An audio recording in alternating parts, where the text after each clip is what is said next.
All right, welcome again to Social Distillation, the submarine still of the internet, where we attempt to drop the beat and pour white lightning straight onto your brain. What are we talking about today, Samo? Well, you can have more enthusiasm because it's a Wheel of Time series day. I've got my notebook from watching the series, specifically the Amazon series Wheel of Time, and we've actually gotten more subscribers from this. So, we've had more subscribers in the last month since we started doing this than we've had in the last year. So keep them coming. If you like it, share it with a friend. You don't have to share it on social media. Just tell them about it, and just have them come our way. And it's pretty cool. And if we've earned your subscription, at least hit the like or comment. I mean, we've had some new commenters, and I like that. So we love the comments. Well, as I was watching these episodes and taking notes on them last night, my wife made a comment about because I said we want to squish two episodes together to keep it moving, and she said, "Don't you need more episodes? Aren't you running out of things to say yet?" I said, "What? No. Before the series started, we were talking about individual characters she liked. She didn't say anything. She just gave me a look that said, 'Had I not borne your children, I would swear you're a virgin.'" That is semi hilarious. But Well, so some of the dating experts they talk about this. They the advice on this is actually to lean into it because yes, your volume will be lower, but the quality will be higher. It's the same way I run my business. I'm not a revolving door when it comes to clients. But I mean, I have to say my average client has been with me 8, 9, somewhere years.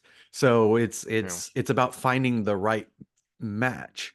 And if you lean into your quirks, you're more likely to find someone who matches that.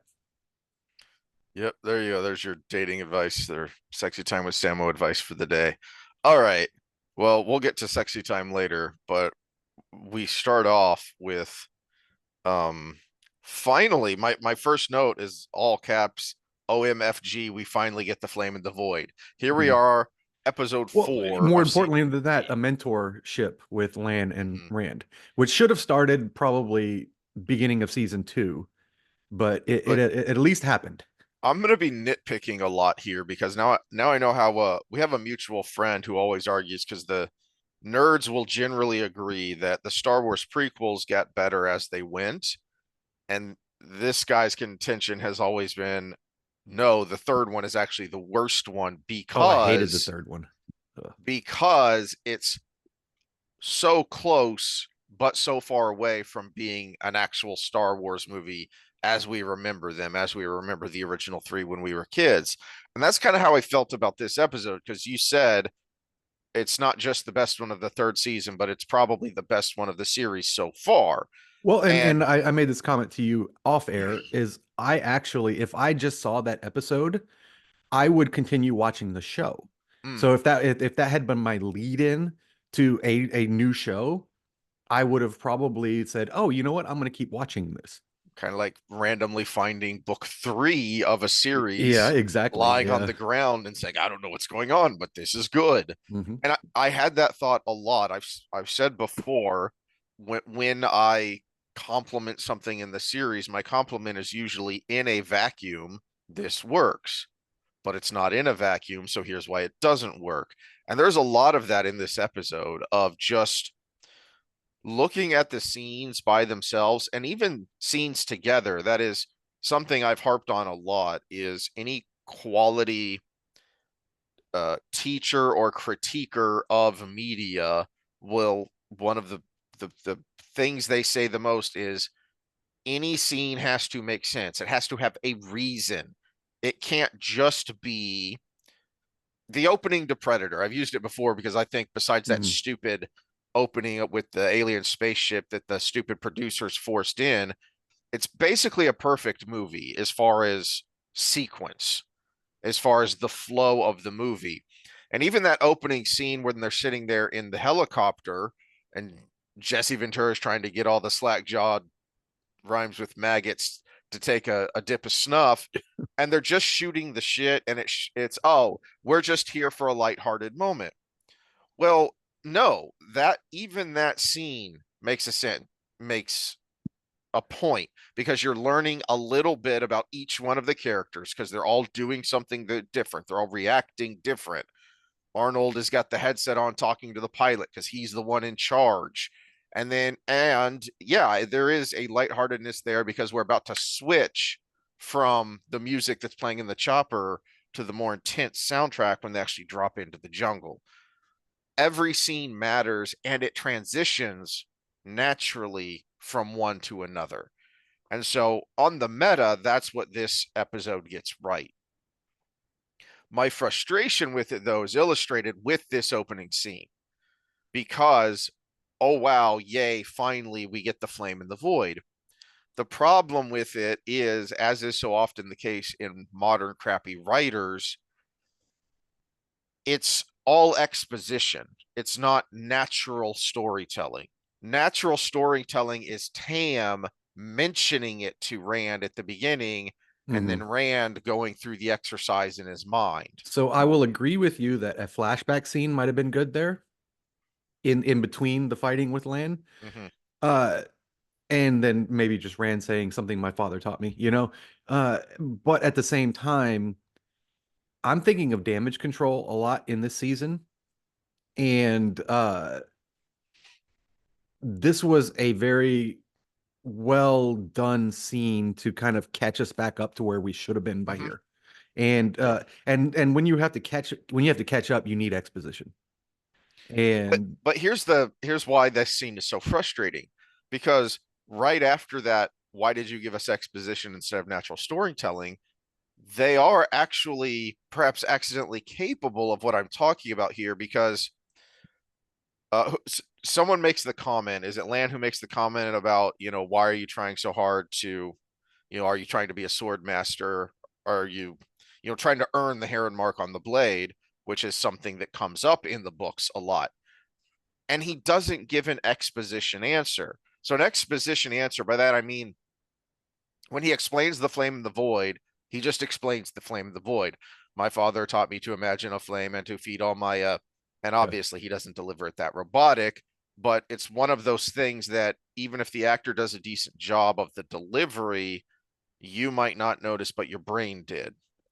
As I like to steal from the red letter media guys a lot. So that will lull you into boredom. Well, in the next part of the scene, Rand actually gives a great in world answer. There are many things I want to be. It would be nice to find something I can be. Mm, That is a great yeah, one I line remember that line. Yeah, summation yeah. of Rand's journey through the books. And it's like, oh my gosh, we're finally getting Well, and proper again, characterization. this is catching us up because we didn't get that in season two, Mm-hmm. where he's supposed to be going through that mental struggle. Where and that's the whole point of book three in the real series is he runs away from that. Book two forces him in the direction, and book three he runs away from it and ends up fulfilling his destiny. Runs away hoping to disprove it, Mhm. desperately wanting to disprove it. And actually finding out a lot of things about himself, even though we almost get no Rand perspective in book three. Just the few times you do, you get so much internal self-discovery Mm. from him. Everything from, and spoiler alert if you haven't read the books, if you just came across a series and then you came across us from the title or whatever, uh in book three, so go away for about 2 minutes if you haven't read the books, when he kills that woman who was the dark friend that was trying to kill him, but he doesn't know that.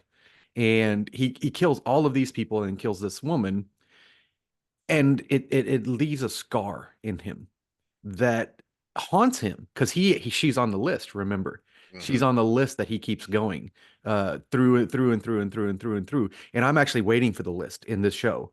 We need the list. The list is everything when it comes to Rand's development. But this was a good moment because we didn't get that. We have no book three. They switched four, five, and three in the series because they said it was better for television. I think it was lazy, personally, as we talked about with episodes one through three here. I Mm-hmm. think it was lazy. They say it's better for television. We'll see how it turns out. But they skipped book three. Let's see where it goes from here. But I think this was a good catching us up. And I know you don't like it because it is telling instead of showing, but I think with limited screen time, we needed that after the first two seasons. I think this is Yep. damage control. I think episodes 4 and 5, which we're going to go over today, are damage control getting us back on track. Um, one one last little nitpick here at this opening scene because I think it's illustrative of the ups and downs of the series, which is why do the Aiel spears look cheap rubber fakes? Okay. And it's even more jarring because Lan and Rand's swords look like swords. Yeah. That's actual shiny metal. Well, not only that is look how decked out the Aiel are with those spears. The spears are supposed to be streamlined and very uh adept for movement when they carry them. Hmm. And Hmm. look how clunky the Aiel look. Even the scenes we get later we'll talk about, but even the scenes in the Two Rivers with uh Chaid and And Bane, Bing. they're trying to sneak and you hear clink clink clink clink clink clink clink clink clink from their spears, right? So this is something that is they tried to make it visually nice, but at the same time, it's not very realistic compared to Yep. what you would think of. But okay, so my next note is right after that. What the hell is the point of the Avienda and land fight? There is no point to that other than let's show how badass Avienda is because we didn't do a good job of that in season two. That my first point, my first my or my note on that as well is WTF is the point of the confrontation between Avi and Lan. Now, as it develops, I thought, well, actually, this is kind of working to your point of everything is shorthand and catching us up. And at no point did we actually really see Avienda, who is this person, except for that terrible scene where she lets Bane and Chiad beat her up, and it doesn't make any logical sense even within the scene. Yeah, but even still, from the book perspective, if we go back, there was no need for that because Avienda was considered a leader Hmm. amongst the maidens, but she wasn't considered the best fighter. There was no there actually we get very little until Sanderson took over and had some cheesy scenes with her sneaking through camps. We get very little of her proficiency in combat, other than she's actually just one of the maidens. So we get her secondhand. Sorry. We get her secondhand ability through just the ability of the maidens. We don't Yeah. get her being something extra special that's going to be able to challenge Lan in a fight. Who is the big argument is who's the best in the books between Matt and Lan. There is nobody else in the argument. I don't know if they did this on purpose, but something I noticed that made me go, wait, did I just see what I think I saw? Is that they're showing that Avienda is hot-headed and does not like wetlanders, but they might have accidentally shown how awesome Lan is because he's kind of smirking and he doesn't seem like he's trying. Yeah, that I did catch that. So yeah, and And they we get it was a very kind subtle. I think they mhm. could have done a better job of that. And we get a brief moment where Avienda's actually breathing hard. So I We was like, and we could even had like Rourke like smirking too, like oh he's toying with her, kind of thing. yeah, But that there would be should have been a little patriarchy, so more you couldn't there. have that. And it did serve to segue. It's all right, that's enough of that. You're being a hot-headed maiden and you're supposed to be your duty is somewhere else. Um, but then they kind of ruin it by uh why is everyone so damn sentimental? All right. This is written by soft people who know no hardships nor duty, was Yeah, my well, thought when I wrote inexperienced. when We'll use the word inexperienced with a lot yeah. of life struggles that would happen in a place where there are a lot of struggles versus Hollywood and your college life that you went through. Yeah. Yeah, this is so rewatching episode or season one. One of the things I noticed was the original Matt did a good job of emoting without speaking, Barney especially Harris, yeah, Barney long live Harris, Barney Harris. He was the better Matt. especially after in that at the end of that first scene when they're sitting around in the aftermath of the Trolloc attack. Um, And he actually does a good job of emoting without saying anything, and that would have been uh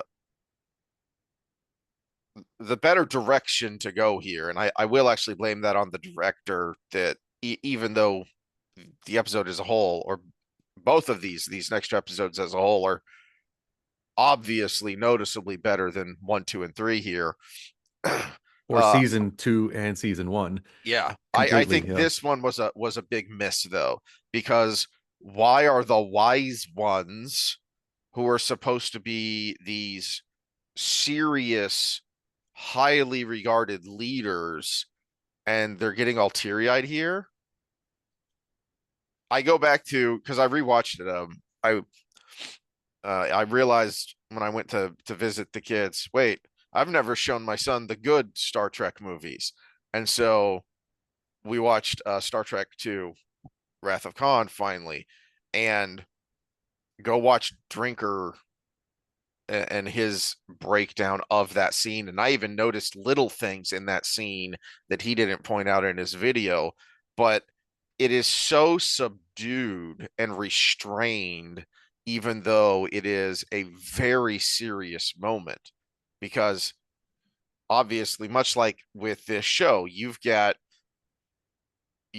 outside expectations because this is an existing property, but then you also have within the show. So when Spock dies at the end of Wrath of Khan, you not only have all of that you've built up within the movie, but then you have the extra baggage of, this was a series before and this is a beloved character, and yet they play it super subdued because, as Drinker put it, that's how grown effing men act. Same thing here. Why I had a real problem with Bayer, who should be Amos, getting all teary eyed when she should be able to emote that I'm emotional, but I'm not going to show it because I have a job to do here and I need to be an example to this young person who we just admonished for being a hothead. Hmm. And you need to learn what it is to be wise. Uh, which which they actually say later, and is a good moment when they tell her, all right, you're going to be our spy slash teacher for Rand until you learn what it is to be wise. And I actually really loved that one. I was like, hey, they did a good for you guys. Yeah, yeah, yeah. Like I said, there's a lot of things that they're trying to get back on track, but Mm-hmm. I mean, we can nitpick a lot of it, and this is something you learn in behavioral analysis and behavioral training is you can punish all you want, but you're going to get better results from reinforcing when they do something good. So that's Mm-hmm. kind of the approach I'm going. It's not that I'm like the optimist here all of a sudden. It's the fact that we as fans should reinforce that, hey, keep doing the good thing you're doing, Mm-hmm. and and you might do a little better. Uh, so the next part is because the wise one come in, they send Avienda off to do her thing in Rydian, which they keep mispronouncing because I went back to the pronunciation guide. It is Rydian. It is not Ruidian, which is how I pronounced it till I had the pronunciation guide. Yeah, But I started it's doing it Rydian. wrong again too, because we Yeah. we looked it up. I remember looking it up and being surprised when we got there, when we were rereading and going through the series, and I've been trying to do it right. And then I think they pronounce it a couple of different ways too. And So that yeah, doesn't there's help. several words where they pronounce it. I'm like, that's how you would pronounce it if you just like phonetically did it. But remember, comes from a different language, the old tongue. So, Rydian is the actual pronunciation, but that's nitpicking. Uh, okay, so this was my note here when Avienda gets ready to go. They make her give up her cat and sword and her weapons, but there's no nudity. And this is not a pervy comment here. This is you're trying to do this thing that's supposed to be racy and all these things, but everywhere where it's appropriate, you omit it Mm-hmm. because this is not a sexual scene where nudity would be involved. You just had a sexy scene between her and Elaine where it implied everything that needed to be implied. But the place where it would have been appropriate because you're going into this place where clothes would probably do something bad for you, right? And there's a reaction there when that happens in the books, and I was wondering if they would do it because I was wondering what the reaction Mhm. by Rand primarily And would so be. this is where I went kind of down a mental rabbit hole with activism. Okay. This show is rated TV 14. And what was the big stink behind Bud Light and Dylan Mulvaney? It wasn't that she was trans. It was that her audience was 14 Hmm. and she's advertising a beer. That's where the rhetoric behind it was trying to overshadow, but the real people who had a problem, not just the reactionary Christians that everything trans is bad, had a problem was her audience can't drink. They're underage. And then the statements by the CEO who ended up getting canned was we are reaching out to younger people. So this show is designed, that's why we're not seeing the nudity we talked about. This show is designed to keep that TV 14 rating so younger audiences are exposed to the message. I didn't even notice that that was the rating, and we don't get a lot of it, but we do get some boob. And but then Yeah, again, and under a TV 14 rating, let me do it word for word I was here. not aware of that. There Okay. is some nudity, but it is often brief and obscured and not always sexual in nature. That's what's needed for a TV 14 rating. So I had to have that up ready for this part of the conversation. But yeah, Hmm. this is part of it. So when we talk about activism, which is still there, it's more subtle now that they're doing a better job with the books, but it's still there. Watch for it, people. They're trying to get a young audience saying, "Oh, this whole bisexuals, whatever message they're trying to push is normal. We're normalizing. Remember, normalizing is part of the message. Just because there have been some wins here lately politically doesn't mean they're going away. They're just getting back in that mott instead of the Bailey, right? They're very carefully putting the message back out there. That was my analysis of that scene because yeah, she should have stripped down. Moiraine should have stripped down. And Rosamund Pike's attractive. I wouldn't mind of that at all. But And it's not like you actually have to no, you show. don't have to show it. You just have to show a headshot of them taking off their clothes, Hmm.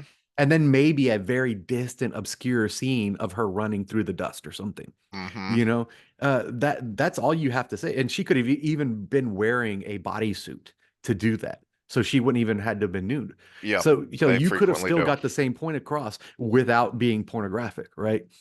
And again, also the change. How are we supposed to know that anything is different when everything looks the same? All the people look like cosmopolitan London and LA. It's all this hodgepodge of ethnicities. They make comments about how people speak. Yet the only time I ever noticed anyone speaking with a distinct accent is when I rewatched season one. I did notice that about the Tinkers.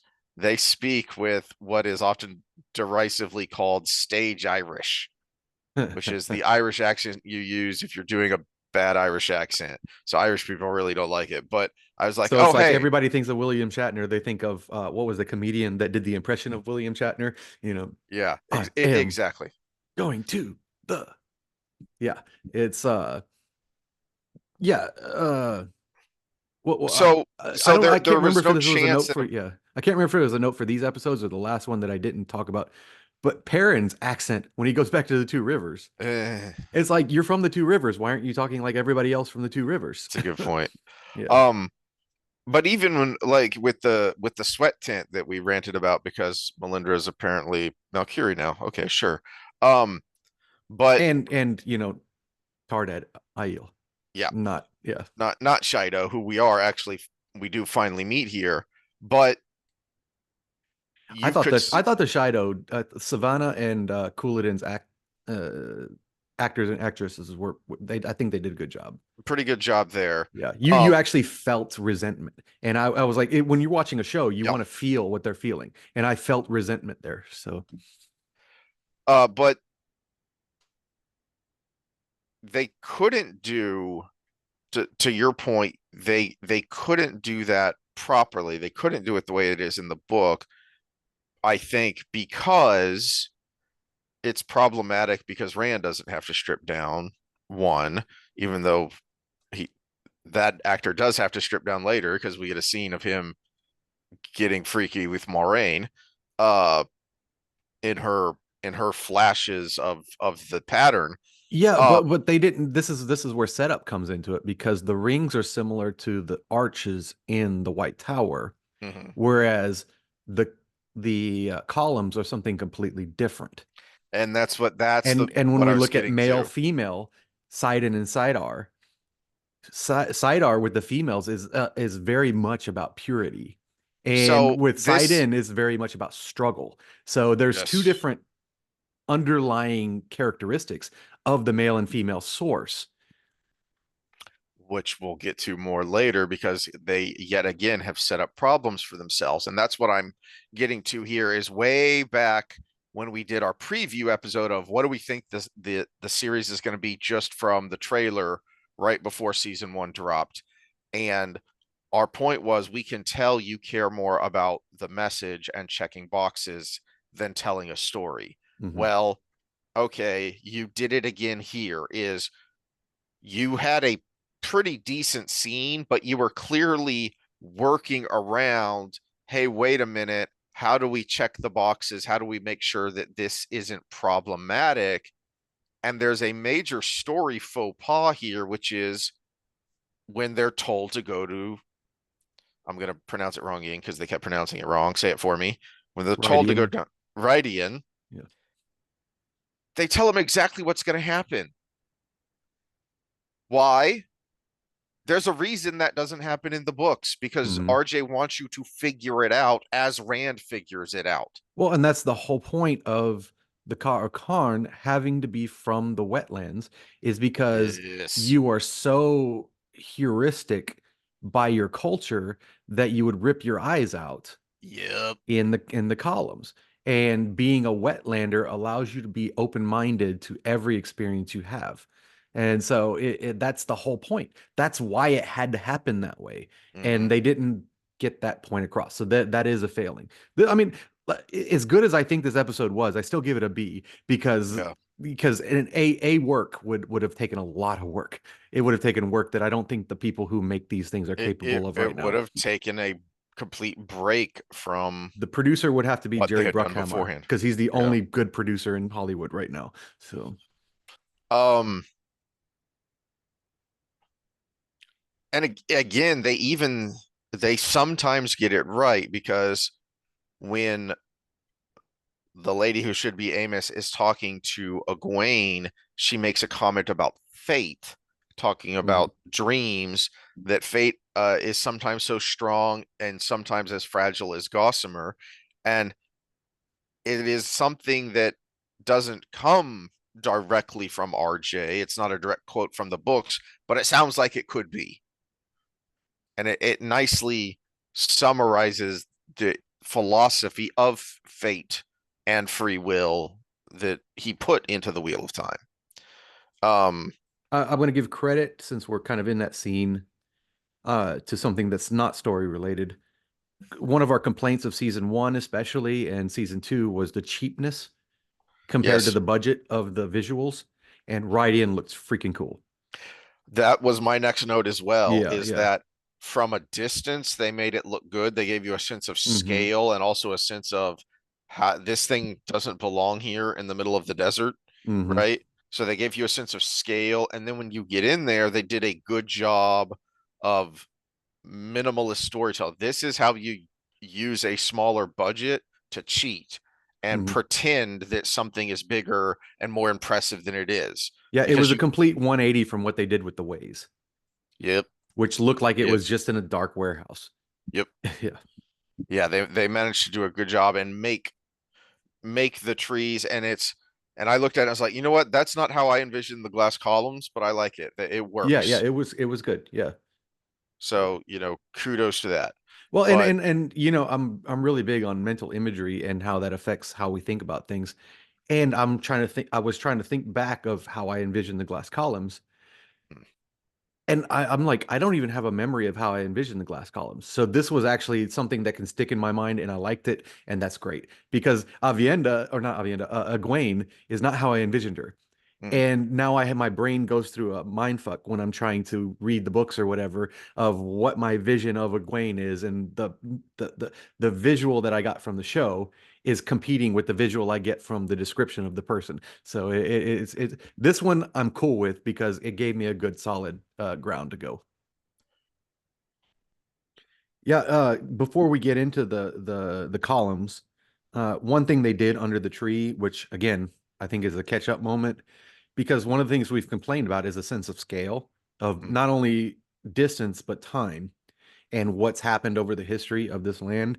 And they kind of have a deposition about the Aiel War right under the tree there when they first get there, and Walrain talking with Rand, Right. and we needed that. We needed that. I hate that it happened that way, but we kind of needed that to catch the audience up that doesn't know the source material. And when you're making a show, even if it's something that you're trying to, even if you're doing a good job like Peter Jackson with the Lord of the Rings, you don't depend on the audience to know what's next. Right. You still have to have it in the show itself instead of just saying, "Oh, well, the audience will know what I'm talking about." And I think they realize that and they put that in there. And a little clunky, but at the same time, it was necessary at the time. Yeah. Um, Speaking of necessary additions or additions I don't mind, at first I was like, wait, what?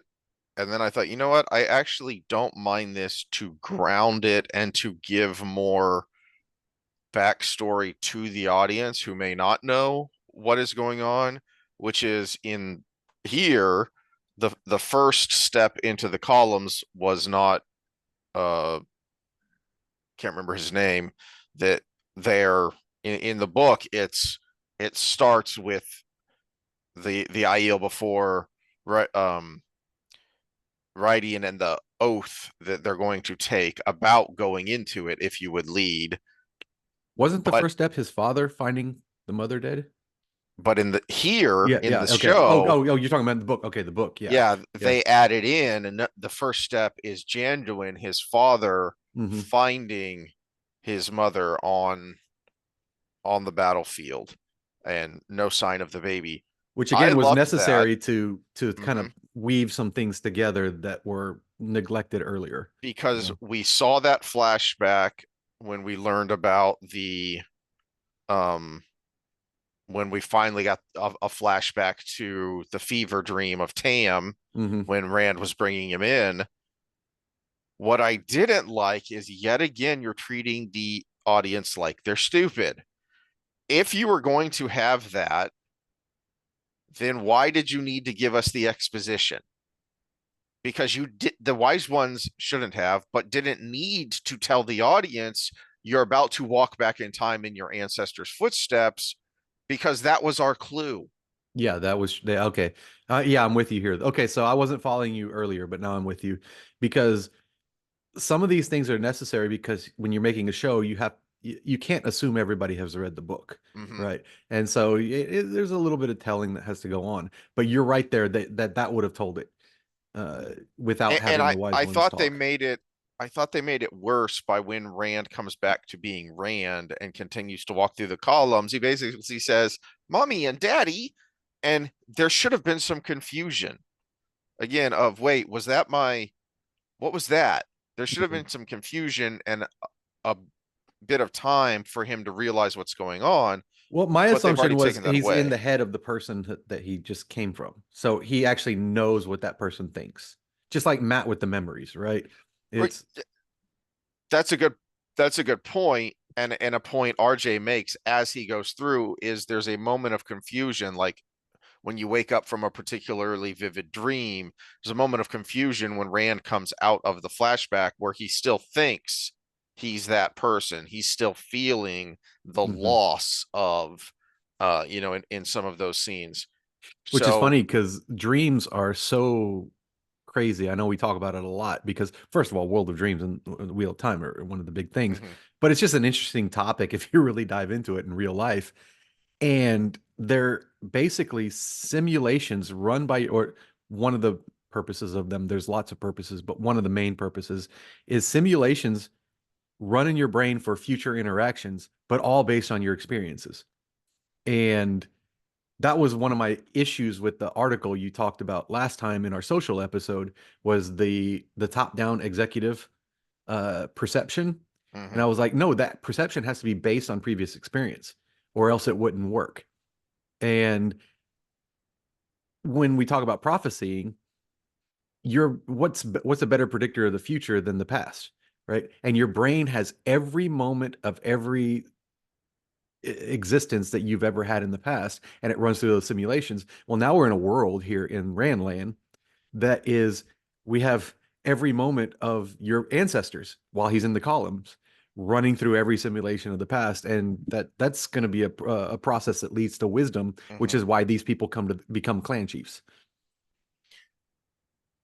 Um, one of the problems they have, though, again, back to the in a vacuum, this works, is so the next step back is Lewin, who is the one who essentially turns the Aiel into what they become, Hmm. because he's the first one to take a life and say, "No, I That was the still." third vision. Was that the third vision? Yeah, because that's when the third vision I had. This is my note because I was waiting for you to get to the second one because my next was the Oh yeah, third. yeah, yeah. Yeah, No, yeah. you're right. I skipped over the one where they go into it and the old wise one tells them, No, the old Aes Sedai. the old Aes Sedai, sorry, the Yeah. old Aes Sedai tells them, no, you have to come here, go through And these yeah, she's columns. got like the foretelling or whatever. Yeah. Yeah, and she gives a bit of the prophecy of the Karakarn. Yeah, I'd forgot about that because my only thought was, you know what, that was pretty good.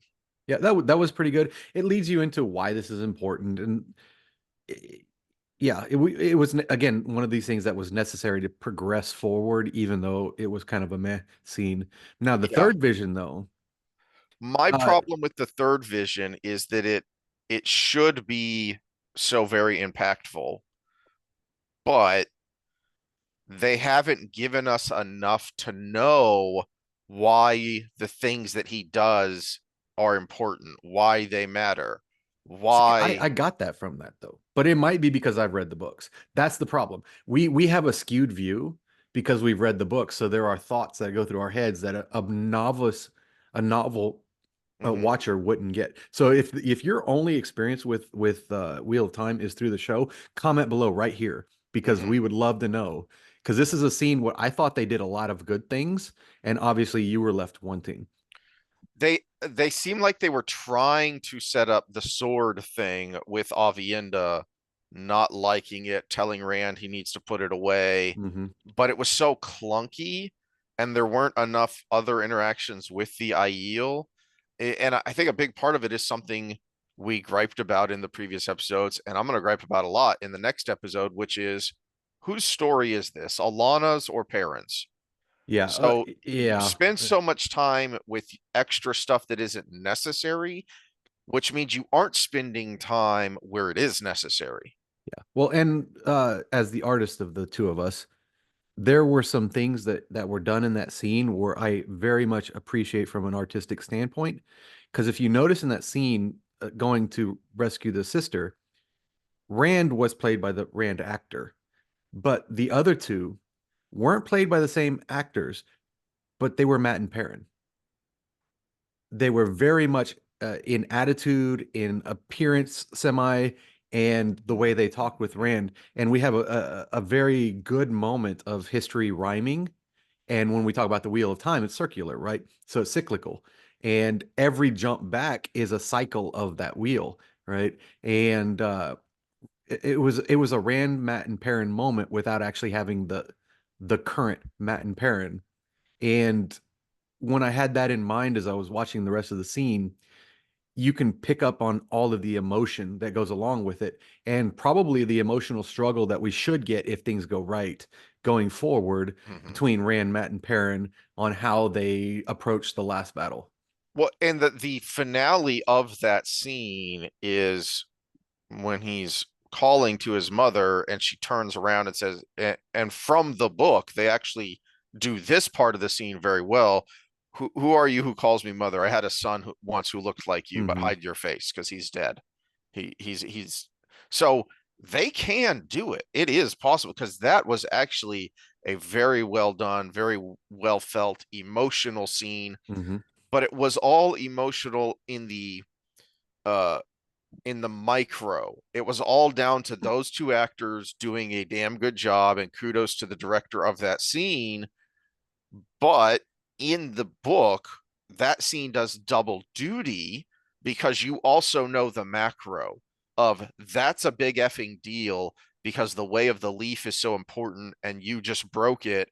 And Lewin is desperately clinging to, no, no, I didn't completely break it. I still follow the way because. Yeah, well, and that's important. That's super important. And this is where I put the onus on the audience is you have to have second level, third level thinking when you're watching something like this because they put it in there.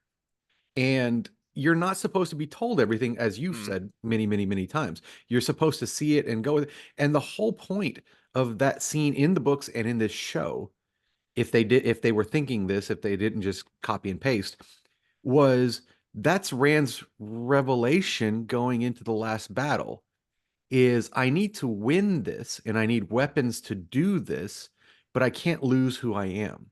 mhm, That's the difference between the sword and the spear. The sword was hardness. The sword was him being an edge. He often in the books references the sword when he's talking about how hard and heartless he needs to be to do what he needs to do. Whereas the spear represents something that is the past. It is something that is useful. We get the same conflict with Perrin. The axe represent killing, whereas the hammer could kill, but it represented building. mhm. And so that scene in the books and in the show should be a foreshadowing of Rand's mental process going forward, especially since I'm going to give you a kudos at the end of episode 5 that you were completely right. And so let's go on from there. Well, then we get a break from Rand and it switches to Moraine and what she's doing here. And I wondered if you had thoughts about what they did with this. Uh, I don't mind it because I think this is something that can be used in film where you just basically it's like the portal stone scene in book 2 where you get flash, flash, flash, flash, flash, flash, flash, flash, flash of memory, memory, memory, memory, futures, and all of these things. And you're supposed to make something out of it later. And I think that's what they were doing here because you got a lot of flashes of something. I hate that it seems like they're copying Doctor Strange, I was but talking about even before that, where she finds what I thought was the code and call key, and then you find out a little bit in a few minutes in flashback. Oh wait, no, they renamed it and they made it a female complement to Kalendor.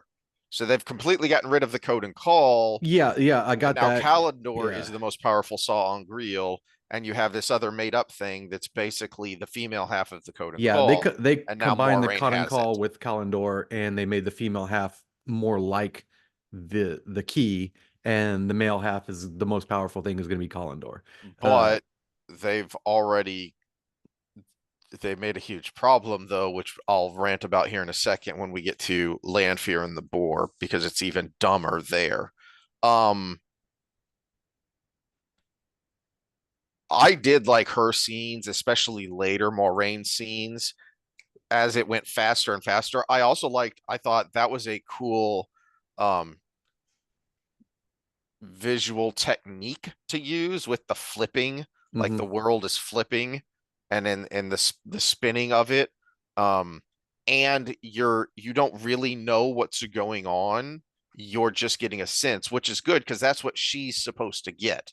Is some things you'll remember, some things will be vague, but mostly you're just going to get a sense of the future. Mhm. And so I Which thought she that was kind a of good way ruins to later do it. with a land scene.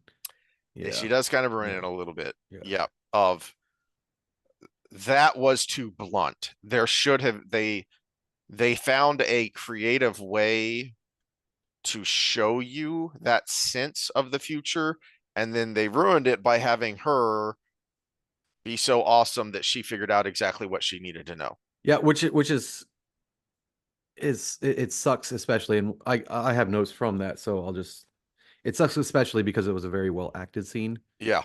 And it was like, oh, you ruined. I had a bad taste in a well acted machine. It was like using Satan and having the taint. You know, it was, it was just, Speaking of the tank, we're almost there. I thought the scene where the Tinkers break from the Aiel and become the Tuatha Hmm. was terrible. There was no drama there. No, there There wasn't. Yeah. there was no this is why the Aiel consider them lost, even though they don't know why. So this is why the Aiel have disdain for the Tinkers. It was But just basically a petulant teenager fighting with their parents, basically. exactly. Yeah. And We have some angst. what's worse than that to me is it's not completely clear, but they basically insinuate that they still know the song. That they're going to go off and find a place to sing the song and make it the way it used to be. So then why do the Tinkers still search? Hmm. Because they insinuated there that at that point when they separated, they still knew the song. No, the point was it had been so long and their struggles had been so significant that the subsequent generations had lost the song. They had forgotten it because it wasn't being taught because they were busy dealing with the breaking. Yeah. Well, and even in the scene, the next jump back before we get to the breaking of the boar, with the breaking of the boar scene, I even if it was CGI, I would have loved Ogier and Aiel singing and watching things sprout, and you know Yeah, that would have been impactful in a very short scene and kind of like pulled everything together. they did not show in the slightest that the song is more than just a work song. When they're out there swinging their scythes, it's Hmm. just a work song. Yeah, which It, is it's it's even counterproductive because they're cutting the plants down instead of growing the plants. it's no. There Yeah. was part of the magic of the Age of Legends was the song. It was something different from the power, Hmm. but a kind of magic that we don't understand, but that we It's just got to see to show It's how why amazing Rand it can was. grow apples without using the power. Maybe indeed. It may be I indeed. had not thought about that maybe that's where the apples came from, Yeah. was the song. Did I not mention that when we went through No, the I don't book? think you did. I Well, hadn't thought about that. there's the novel thought that's been in my head for a while. The song is a Huh. manifestation of what Rand is now. Well, he's some kind of magic. Speaking of, you made fun of us reactionary Christians. The next flashback, my note is, how does Rand continue to have ancestors? How does Rand exist when one of his ancestors was a homo? I They had just that couldn't note help too. I had themselves. that. Yeah, that is They exactly the quote I couldn't have. help They can't themselves. help themselves. That is Yeah. exactly what I wrote in my little notebook of ranting. Yeah, Uh, there was another one of those moments. I think it may have even been in that same scene when all the other Aiel behind him kneel down and swear this oath to not forsake the way. Yet again, there is this ridiculously dark black actor in the midst of all these redheaded and blonde-headed white people just because they can't help themselves. What is wrong with you people? Speaking of they can't help themselves. Okay, here's where they really step on their own schlong that we talked about way back in season one. Why does Myron drill the boar? Because they even say it in this scene. They take the scene from the book. Imagine a power that can be used by men or women. It already effing can. By the rules that you established from the first season, mhm. there is no difference in the power. It is just the power. You have not once referenced side in and side Yeah, on. they memory hold that though, 1984 style in this well actually halfway through season 2 basically that now because we had a scene earlier and I had a note from it but we kind of skipped over it was Rand was really good in the scene with Moraine where they go through she's saying I can no more teach you how to use Sidon than a fish can teach a bird to fly or something like Mm, that whatever the scene was they just throw the lines out from the book. Yeah, where was that in season 1 and season 2? It wasn't there. But here they're actually going back to it. So they're trying to memory hole it. I mean, it's a little bit of mhm. gaslighting. I am okay with them getting back to what the books should be. It just it does bug me that we have Yeah. to pretend it didn't happen before. Mhm. And I know what scene you're talking about because that actually was a pretty decent scene of For Rand. acting I did for not like Rand. Pike in that scene. Yeah. Yes, and it's that scene was more about him talking about the taint, Hmm. and that was well written, taken well from the books, well talked Yeah, but about he how. also talked about how she was talking about embracing the flower, and he was talking Mhm, about it being a struggle. yep. Yeah.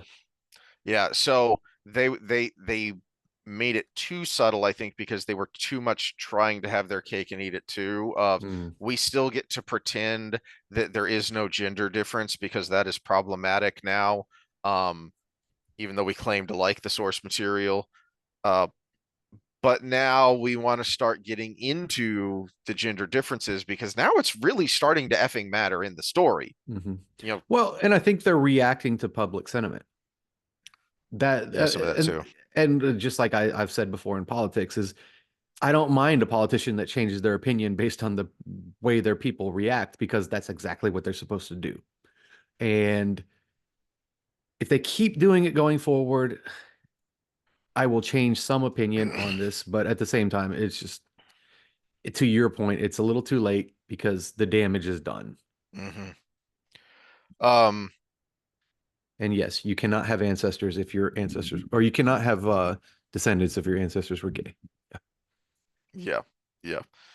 Um, Unless there was an experimental time with an oopsie, maybe. Oopsie. Yeah. Um, I've already talked about Moraine's visions being pretty good because we switch back to her and it finishes with her, what's happening to her there. Um, I thought they kind of ruined it in the end though, because I thought um the way they with Rand bringing Moraine when he hands her over, there's this weird moment where they share this look and like there's this tear coming down Rand's face and it's like what is the point of this scene because Rand didn't see what Moraine saw and Moraine didn't see what he saw and it's not like you did the bubble of evil thing of that they had to fight their way out of the Mhm. city, so it's like you just wanted to end the episode on this dramatic moment but it makes no sense. It's just complete faux drama, like so much of the drama in this series. Mhm. Um, Episode 5. uh, Okay, okay. so this was not as good as episode 4. Uh, but it was decent. But it got off to a bad start. I'm sorry.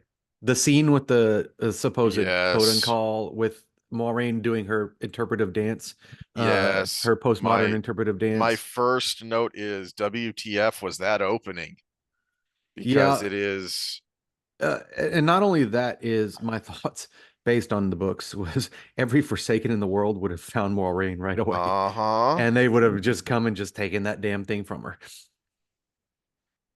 That's another one of those, okay, you need to retcon something um or figure something out because uh they have a little bit of the you can sense the power when Moraine tells Egwene you can channel, but then they kind of ignore it from then on. Yeah, especially like in the fight where the Black Aja are trying to leave Uh-huh. the tower and stuff. They're channeling, but they can't see each other around the corner. You know, that kind of stuff. And it's like you should be able to feel this. They didn't. Yeah.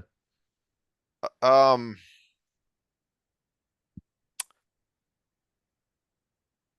I just felt like the whole opening sequence of this, the whole Aiel Waste section opening here was just cringe and Well, it just kept getting cringier. especially since it was impossible because she's alone on this hilltop, blowing up everything around her, and all of a sudden lands there.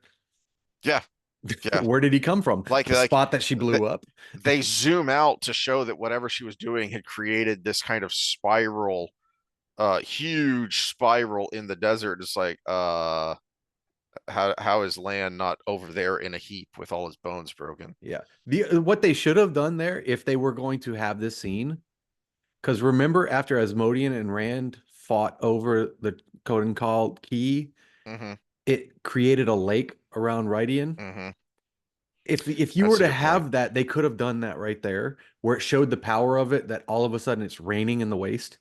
Showed the power and she And couldn't you control could have it. had a cutout from just like Bear slash Amos, Rourke, and Avienda, and all these people just in amazement that it's raining there, and then gone back to it, and her like fall down and just be like, "Oh my gosh, the power or whatever that I held," Yeah. and that you could have had that there instead of Rand and Asmodean fighting, and that would have fit because we need the lake around Rydian and a new beginning for that place. Yeah. Because Um, otherwise, the tree of life couldn't live without the fog around them. I'm wondering what they're going to do with the ending of this series because it sure looks like they are completely skipping the whole Asmodean Lanfear angle. They're doing something completely different with Lanfear. Yeah, I think they're Uh, skipping Asmodean period, which sucks because he was one of my favorite Forsakens. But so where is the conversation between Moraine and Lanfear going to happen? I'm assuming that the season is going to end at Tyr because it's the only thing that makes any kind of remote sense here. mhm. Um, the I other, actually know where the season's ending because some leaks came out, and I wasn't looking for it, but it came across. Unless they were trying to okay. throw you off, I know where it's ending. But I also had another nitpick here with Cold Rock's Hold. They did such a good job of showing you the expanse of Viridian and how out of place that was. The Cold Rock's Hold is supposed to look like the ludicrous cities of the Maasai, mhm, where you see these pictures of these huge cities built into canyon walls, and you're like, holy crap, how did they do that? But they also kind of needed it for something that was a nitpick earlier that I didn't point out. But early in the season, one of the first three episodes, Avien does gives us a number that should have been a what? Excuse me. She drops the number hundreds of thousands mhm, of Aiel are waiting to follow you if you're really the Kara Karn. That should have been a big effing deal when she said it, and nobody blinked an eye. mhm, And she shouldn't have said it because we should have got the revelation here of wait, there are how many Aiel? mhm, How do you live in this huge desert? How can you possibly live? Oh, now we see it. They could have spent a little bit of their effects and they showed that they're capable of doing a lot with a little in that moment. And now Well, we're back to this looks cheesy. let me point out something else with the IL-2 with the message and putting everything in to try to be inclusive. This is where woke gets racist Mm, because the whoop whoop whoop the American Indian indigenous whooping and chanting and stuff is so over the top. It's actually racist. yeah. It is the blackface of Indian representation. I am sorry. It is so bad. It's worse than Dancing with Wolves. Okay, it is. I'm offended for these people, and I'm not that kind of person. Yeah. Yeah. Um, the Okay, so the next scene I have a note for was when they meet the roof mistress. okay, that's what I Okay, was okay, about to so ask. this was a scene that was so good till it wasn't. Yep. Okay, so yeah, it was like, okay, they meet the roof mistress, and you get a little bit of culture, meet my wife and meet my other wife, and everybody's kind of shocked for a second, which you actually get in the books, and that's the way it would be. It was so great until the granddaughter comes in. And it was like, what was the freaking point of this? And what the hell is Rand going, "Rah," and like he's Yeah, it's so cringy. the crazy It's uncle with people he doesn't even know. And exactly, exactly. And you kind of ruin what I complimented earlier of there are many things I want to be. It would be nice to find something I can be.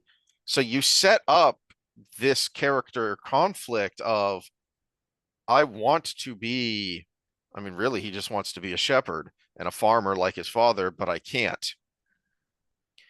you should be creating that separation, not I don't know what they're trying to do here, honestly. I'm gonna make a guess. They're trying to portray him becoming more arrogant Mm, and more liking of the attention, more narcissistic, which they're mistaking for the real Rand, which was trying to run away until he couldn't and tried to distance himself emotionally from it. And they can't understand that because they're spoiled little kids writing a script. mm, mhm. So, but they're confusing narcissism with avoidance, and the real Rand was an avoidant, where Ah, this Rand is becoming more like arrogant and look at me. Yeah, I yeah. am the Karn. But there's, as I ranted about previously, it already doesn't work because they had him too strongly confronting Moiraine too soon. Mm-hmm. So there is no progression. There's no, he used to be such a, you know, calm, sweet, quiet boy, as Nynaeve remembers him, and he's not that anymore. And it's, yeah, well, we never get to see that. And then we get to this more of the interplay that they're trying to do with Lan and Melindra, because we already had the stupidness of her being Valkyrie, but also the real stupidness is the perceived romance that's going on, and Moiraine just being completely fine with it, like it's cool. That would be cool. That would be okay here in this series in this season if the last interaction between Lan and Nynaeve was angry, but it wasn't.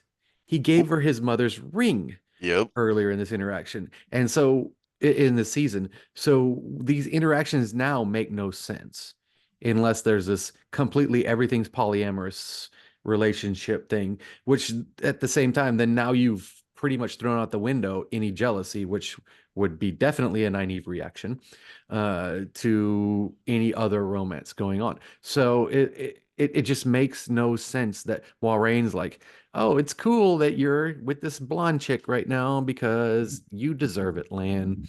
And and he's not doing anything with her, but it's just the fact that Rand and Moiraine and Egwene of all people, Egwene should be defending Nynaeve right here. If Lan was, you know, getting his noodle wet, it's just yeah, it makes no sense, Yeah, none. But especially since Egwene does get jealous later.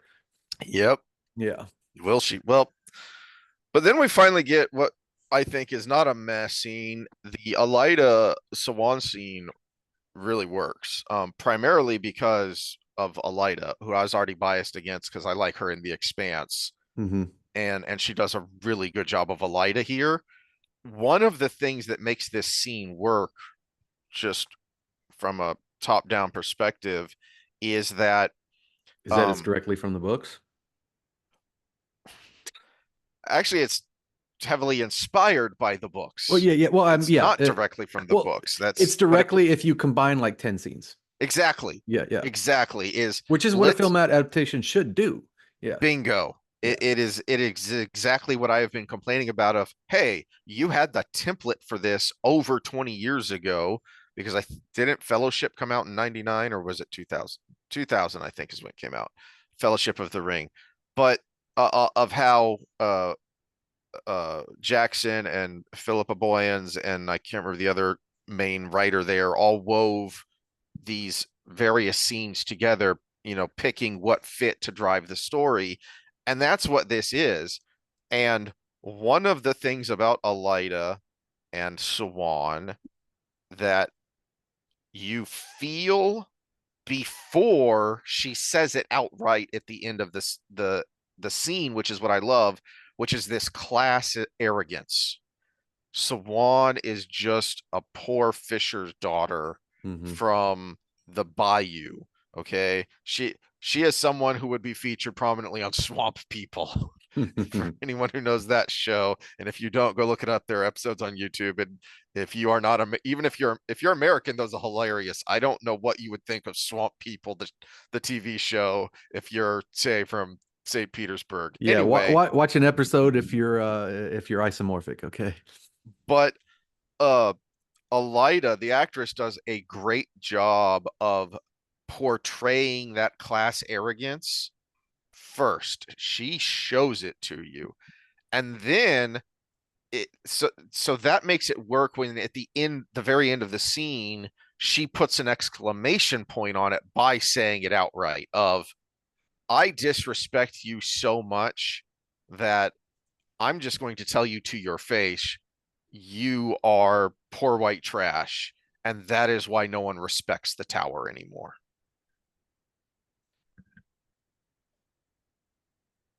Which is, I mean, my only beef with that is in the books, the reason nobody respects the tower anymore is because the three oaths meant nothing after they realized how much they can manipulate with the Mm-hmm. truth. Mm-hmm. Um, But that's very subtle to put into a series like this. yeah. Although, I mean, they could have taken notes from other shows like West Wing and stuff that did it very well. Uh, oh geez. My next note is on the dream teaching. Yes. Yeah. Uh, before we get there, we skip over yet again, as I have said before, this is one of my favorite parts of the entire series. Perrin's storyline in Shadow Rising is the reason I rank that at or near the top of the entire of, if I'm ranking the books in the Mhm. series, four is always up there for me because of Perrin's storyline.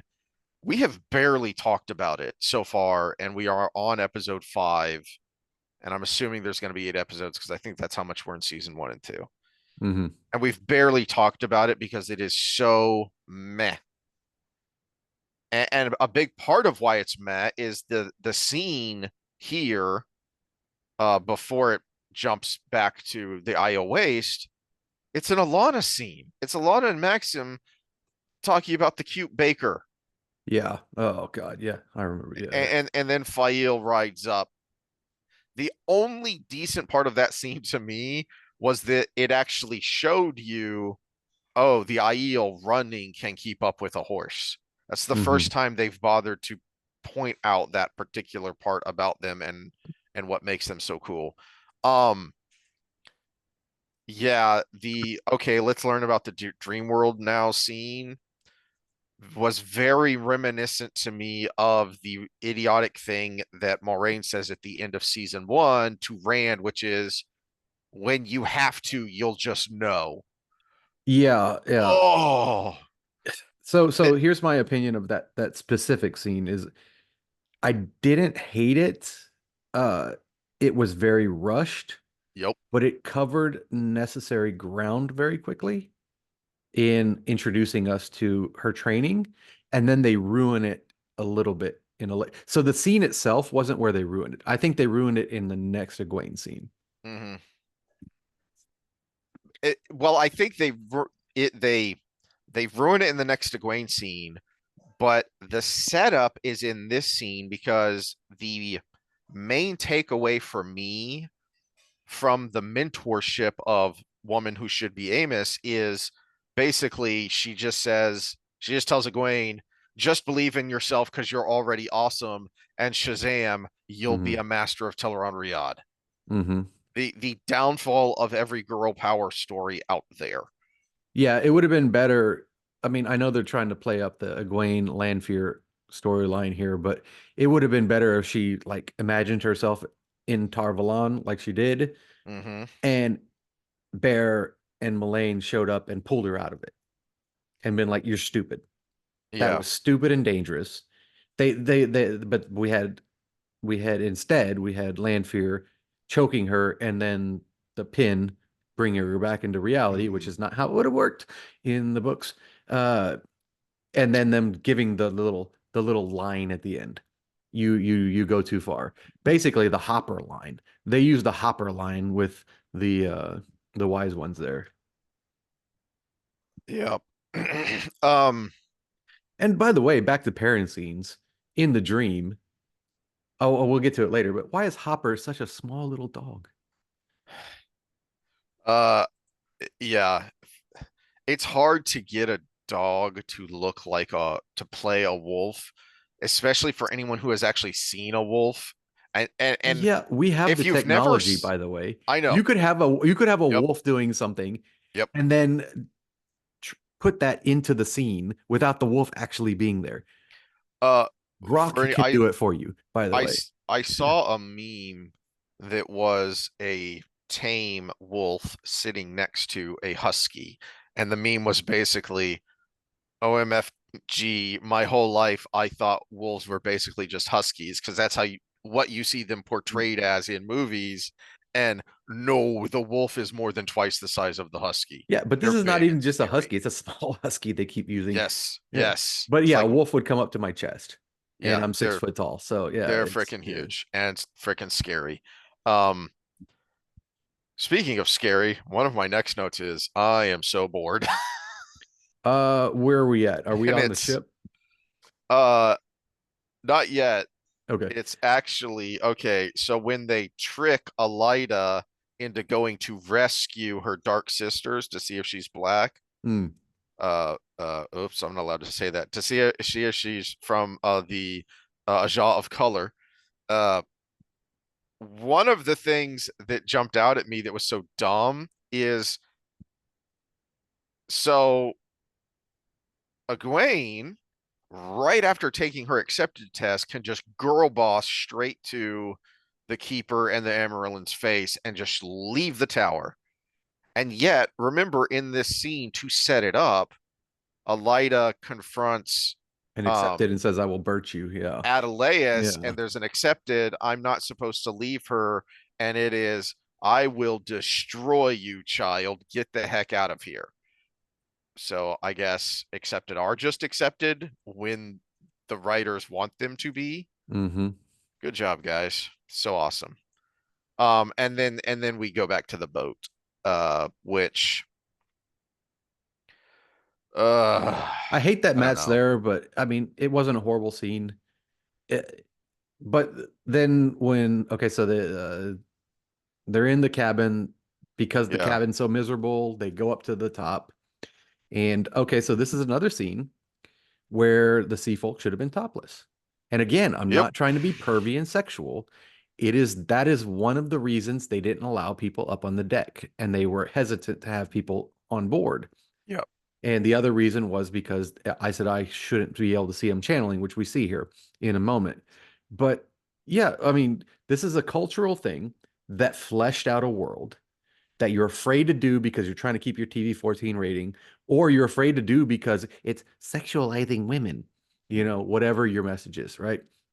But then you complained about something in text to me, but you haven't brought it up on this show here, is the modern cussing versus the cursing in I the forgot to bring that books. up. Yeah. Yeah, Yeah. and men broke the modern trend with Blood and Ashes in this. And notice you haven't heard anybody cuss other than Ben Min and saying, Uno are maybe the only two I can think of off the top of my head who used the book cursing.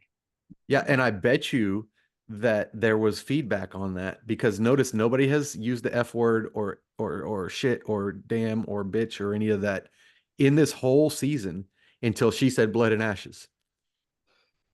And it was when I texted you that it was because someone said, and I think it may have been Matt, I think it may have been Barney Harris towards the end of the first season, oh, piss off. And he said it a couple of times. I was like, how did I not notice this before? But that's really annoying. Well, piss off And would be an old school curse that one you might because be it able to was get away because with. old school curses were about bodily fluids a lot of the time. But when Yeah. it's not something you read in Jordan though, and if it had been combined with stuff Jordan actually used, it might have worked.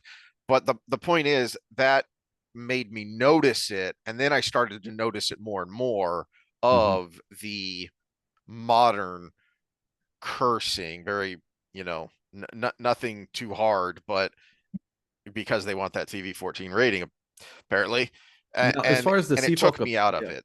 as far as the sea folk appearance, I don't hate it because yeah, they did describe them as being darker of skin, Hmm. but But also culturally, they described them. I had a Sinbad kind of feel from them, and that's what they went with in the show. So I was actually cool with that, with all the jewelry and the yet again, because you have so modernized everything from the beginning.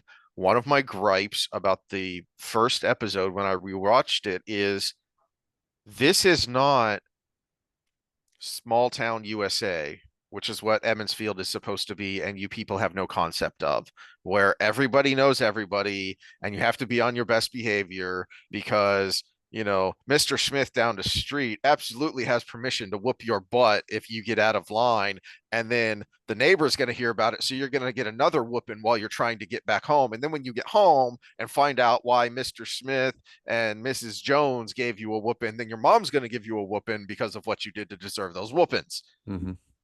And just We wait till don't, dad gets home. and then wait till dad gets home. Yeah. We get none of that in that opening scene. These people are, again, as I ranted about last time, this isn't Spartacus. This isn't Rome. Those shows that you are trying to make it, but make it TV 14. And so there's no wonder, there's no adventure, there's no, holy crap, what the heck is that? We've already seen people with really modern piercings. So the Aiel nose ring, which should be a double take and a what is Mm-hmm. that? Just nothing. There's no there Well, there. I have later with make sure you show all of Swan's tats, Yeah. Never mind that she left Tyr when she was a child, so even if it was a cultural thing, she didn't have them. But So she's been continuing to get them, which should be a big effing deal, but Mhm. it's not because these people don't understand why that is important. Um, Likewise, so the dynamics here were really annoying to me for the most part because it's another one of those little things of you read the story but you don't really understand the story, and frankly I don't think you like it that much. You like your interpretation of it, Mhm. not the actual author's words.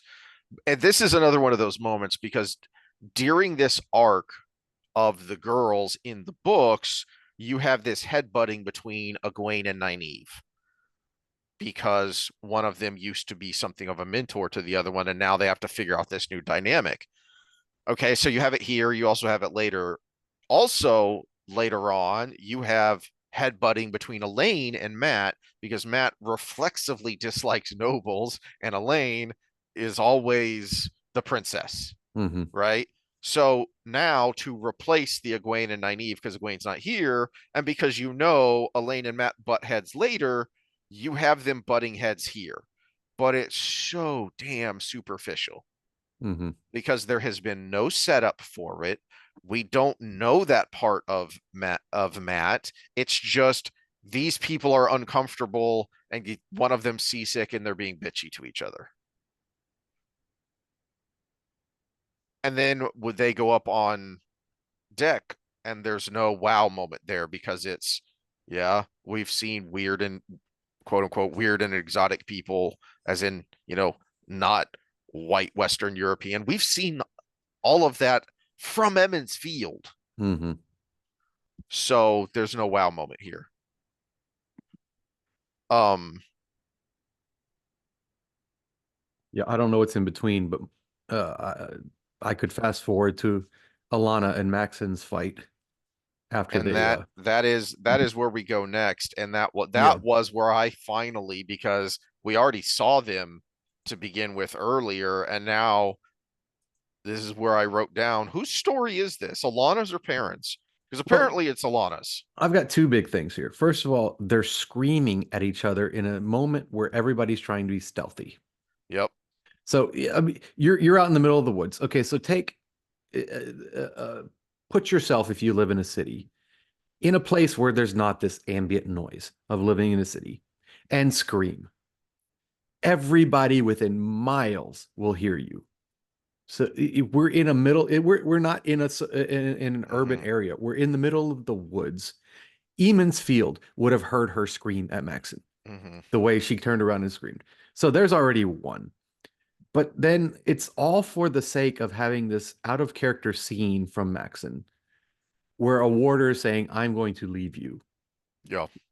And that That's just not how it works. First of all, Maxon wasn't even Alanis Warder in the books, but he was the new Hammer after Hammer died in the books. But I knew I'd seen the name and I couldn't remember where it came from. yeah, he was the train the Warder trainer after Hammer was killed. But yeah, so we couldn't even have the real Warder of Alana. Ivan was. Yeah, hey, they killed the black one. Why are you racist? Yeah, Because yeah, it yeah. was the other one whose name I can't remember who was Which killed in off screen when Parents shows up and finds out. Yeah, which in the books there were three, and when they're in the two rivers, one of the three had died. That's why they were all sad. That's why Alana was emotional in book four of Mhm. the series. So Ivan and whatever the I can't remember the name of the other one that Maxon has taken the place of Yeah. here. But so all of that aside, it was an emotional scene which led to a very predictable ending coming forward because you Yeah. knew this was going to happen with the way it happened. But it was so contrived that it was unbelievable from a practical standpoint and a character standpoint. Ugh. So this is hurtful and stupid, but I just noticed because I went to the fandom wiki to look up to try and remember who her other warder was. They've started replacing the art for some of the characters with art that looks more like the characters as they are portrayed in Uh, the Prime series. So, oh dear. Oh dear. Anyway, um Owen. Owen, yeah, yeah, yeah. Owen was the one who was killed off screen when the White Cloak showed up to the Two Rivers. Hmm. And Yvonne is the one that's still alive. So why are you racist? Anyway, uh not only was it dumb, but it took away the dumbness of it takes away what should have been an oh my gosh moment that we didn't even talk about, which was when I'm assuming it was Bode, who's the older one, channeled at Bornhold, at young Hmm. Bornhold, Hmm. and Natty Cawthon said it was me, and she got turned over to Eamon Valda, and you know what's going to happen. And I was like, well, I'm not sure how I feel about that, but yeah, we don't care because we're too busy with this Alana Maxim nonsense. Hmm.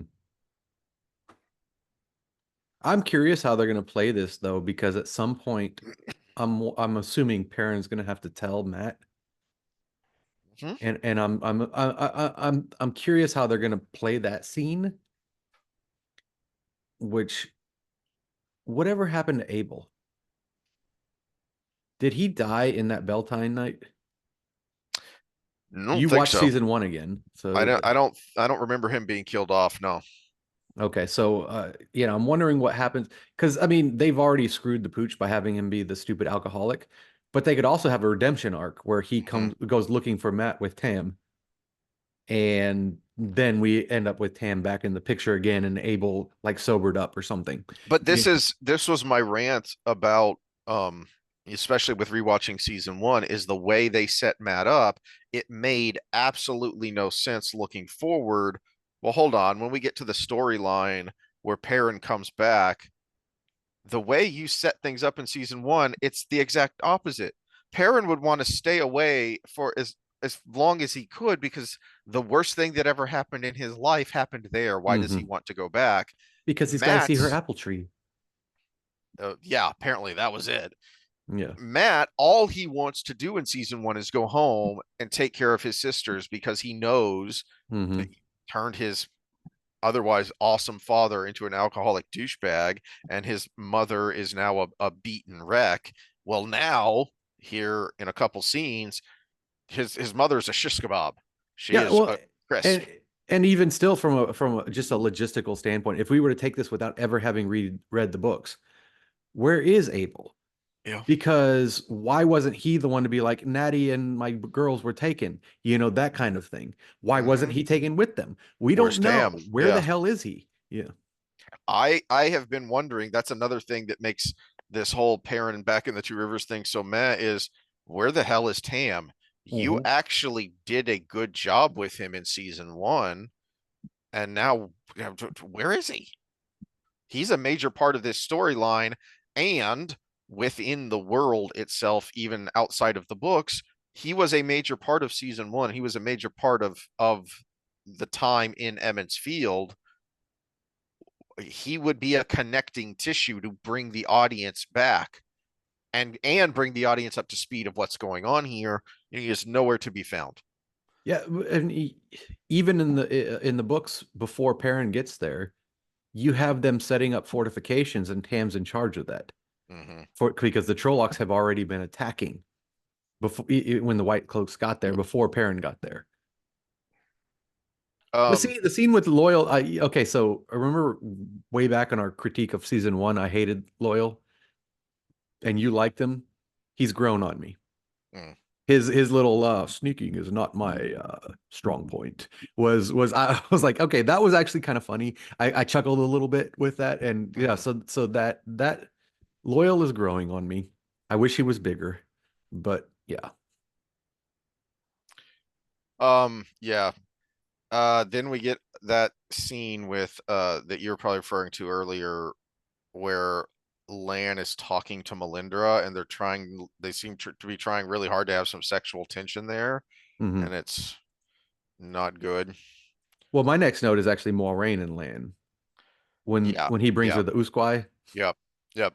Okay, That and that's this the next important scene. yeah, and this is actually very important. And I don't know if you thought of this, but this is where she has the exposition about her epiphany of Uh-huh. I need to die for Land to live or Rand to live, and if I live, he dies. Okay, so that's well and good, but I don't know how you go forward from here if Moiraine is going to stay a major character unless you get rid of her as a character of actually dying, or there has to be an introduction of the Elfin and Elfin because that's the only way she can die and still live. And we didn't get that already.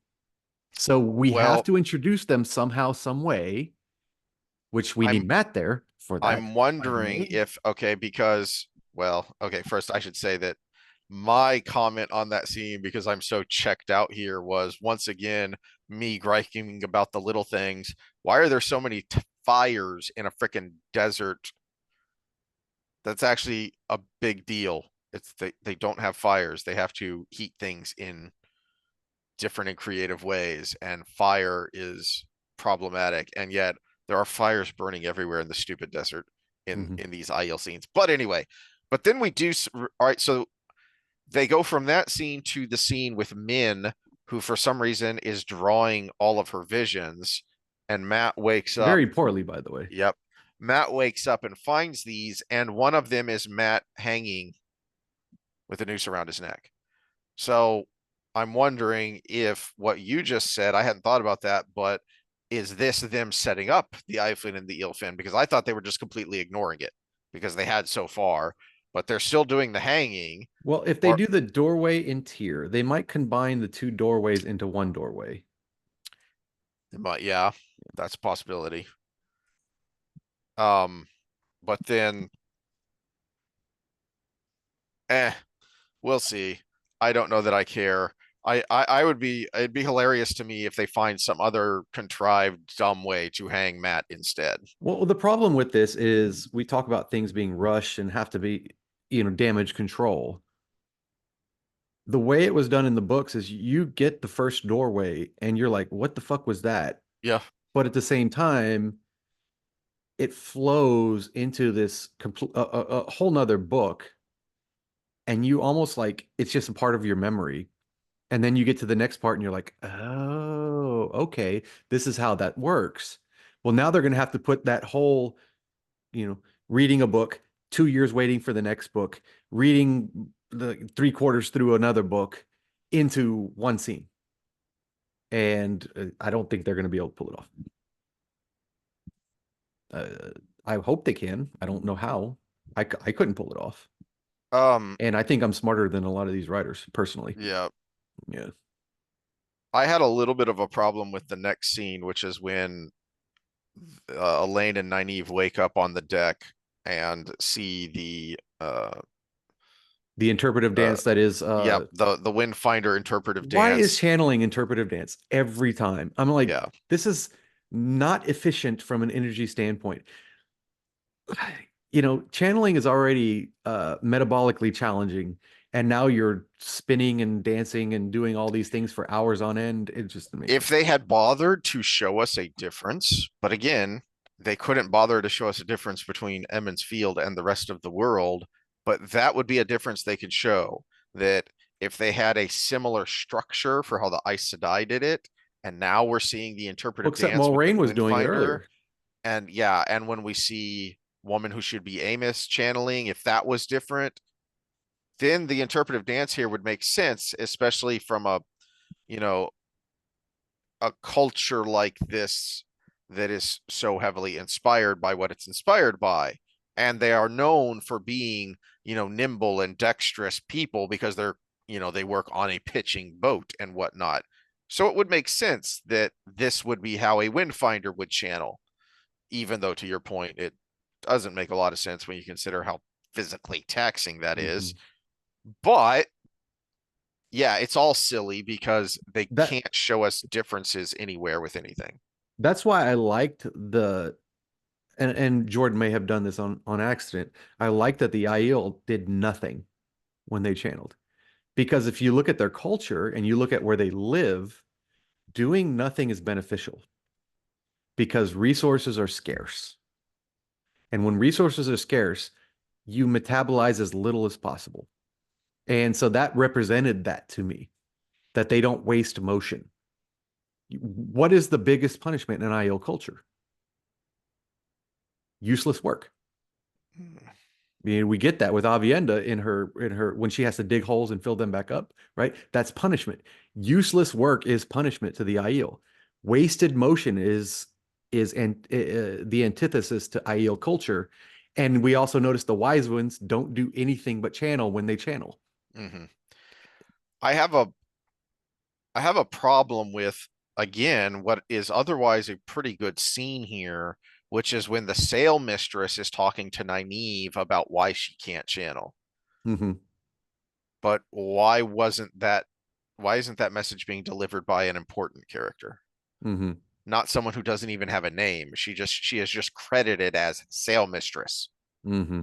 So what the heck, story? Much like the Flame in the Void, but to your point, they may be trying to play catch up and readjust and retool here. This should have I'll, been done in a long time ago. I'll play devil's advocate here, is because this is, as we see in the books a lot, and actually we've complained about a little bit, because it started, especially with the Sanderson era of Aes Sedai being incompetent. But Mm, I think there was a better message that Jordan was trying to work towards is the hubris of being Aes Sedai. There's a difference between hubris and incompetence. And Leandrin tried to break the block for Nynaeve.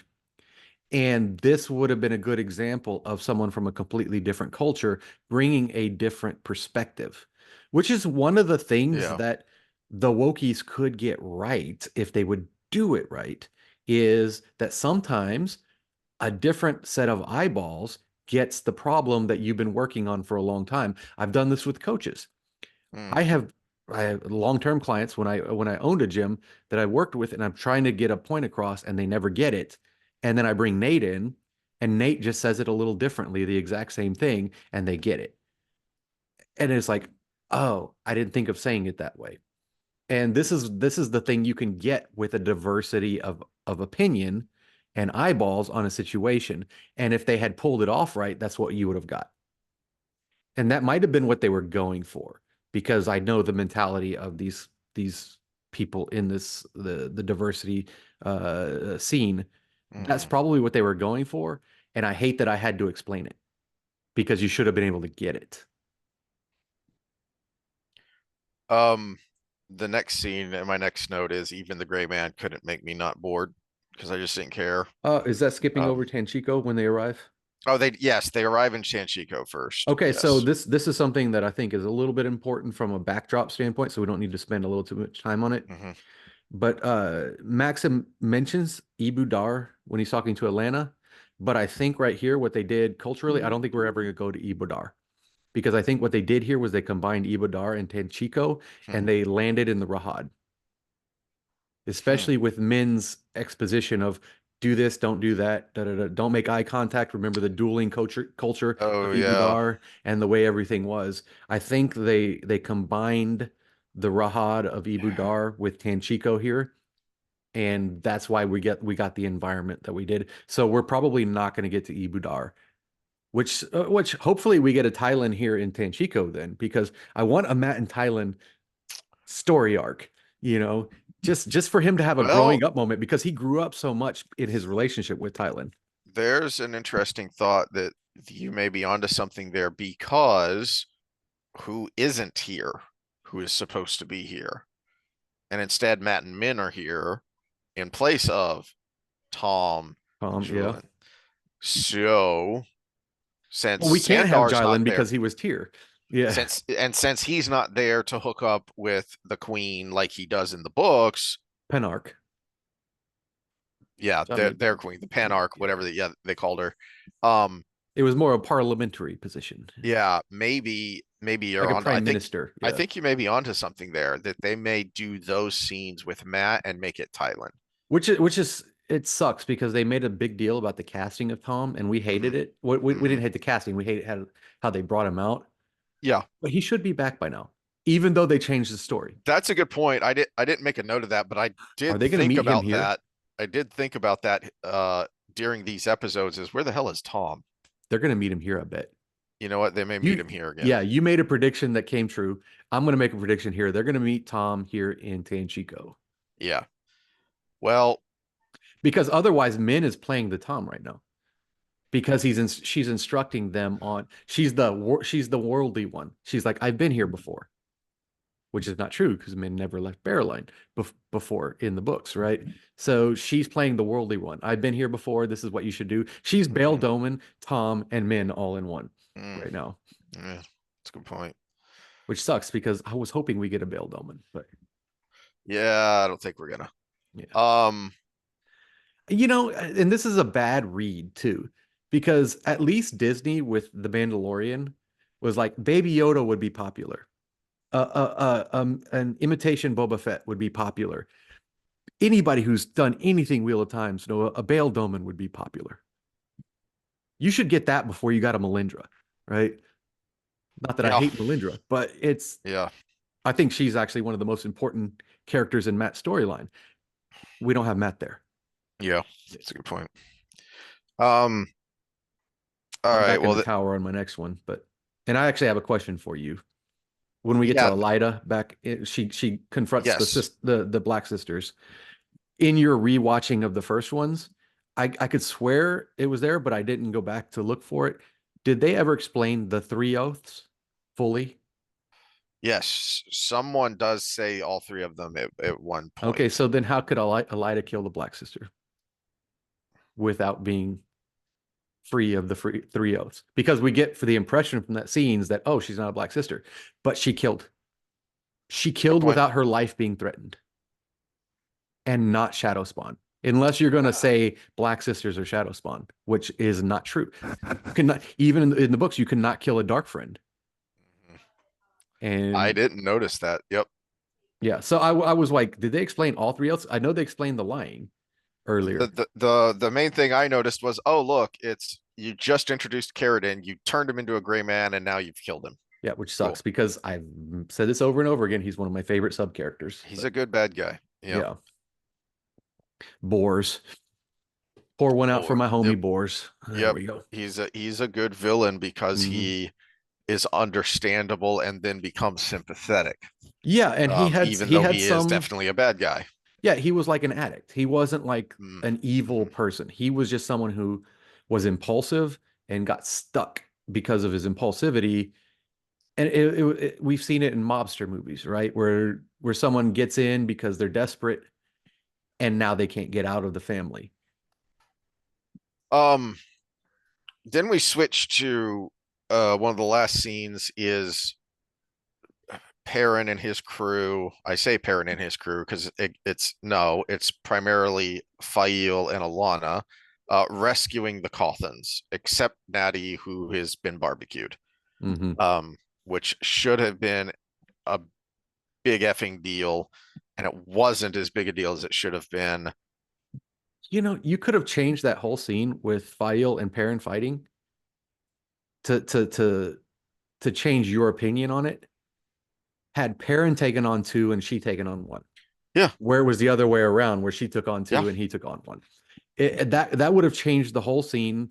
It would have made it more believable, and you could have had badass File. You could have had Perrin raging. You could have had it all in the same scene, and everybody would have been okay with it. But because they switched it, it automatically flipped a switch in your head to say this is contrived.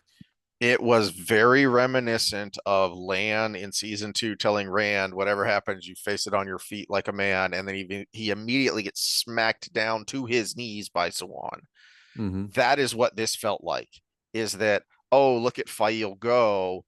And then, and it's not like we haven't seen Perrin inexplicably, because you never really show him being trained.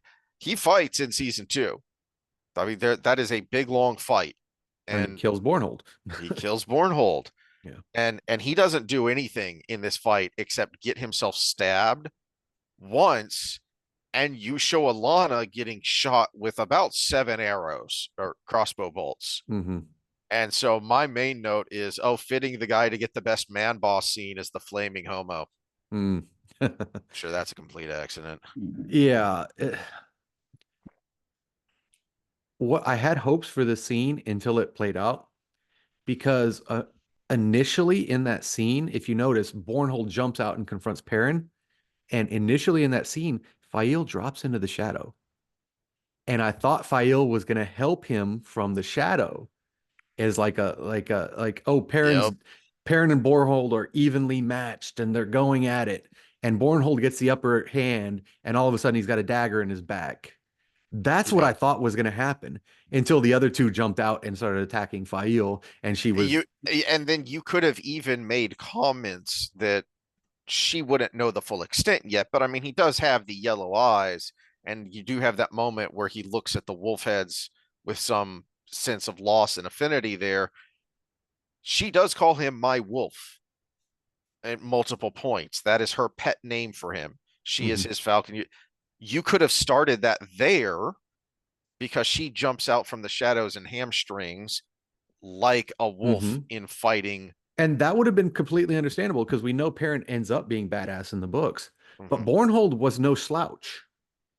And mm-hmm. you could have had Bornhold best him in Yep. combat and her save him with a sneaky move from behind, and they're running off together, and Perrin having that thought of, wow, I Yeah. got my ass kicked there. But And thank instead, you for being there for me. And it would have been a perfectly in line with reality and story what it moment. looks like they've done here is they have fast forwarded to the scene where he is grievously injured in the Mm, Trolloc fight, where the ambush where they get yeah, ambushed. I had that thought. Yeah, I because think they he gets fast stabbed in the forwarded to side that just like he moment, was. Yeah. and it's a pretty bad wound. But one, it's not a danger here like it was there, because he was out in the boonies, and Alana's just, I mean, dude, she's right there. Why are Yeah, we she's why are not we in any scared? shape to help though. It's like all the people who were freaking out at all the people who died at the end of Infinity War, and I'm looking around going, there's another one coming out in less than 12 months, right? It's we know these people aren't actually dead. We know it. Yeah. It Yeah. So I'm hoping for a good Daisy Conger moment where she's the new wisdom because Alana's in no shape to heal anybody and she needs healing herself. So yeah, that's what I'm hoping for. But I have a feeling we're gonna get a sucky ass Bode Coffin heals everybody moment because now she's a badass Oh my channeler. gosh. I didn't even think about that. Okay, so I made two predictions. I made two predictions today. Alana's going to start training because they had, I mean, she basically said why her and Varen went there, which was to find, except they made it even bigger with, again, whose story is this? Alana's her parents, because she didn't go there just to find girls who can channel because the blood of Manetheren runs strong. She wants a whole army, Mm-hmm. which I didn't even think about that of, oh, geez, yes, this is Alana's story, not Perrin, because Perrin does raise up a pretty important army out of the two rivers. But now it's Alana who's at least the impetus for Mm-hmm. doing it, even if Perrin ends up being the one who actually does it.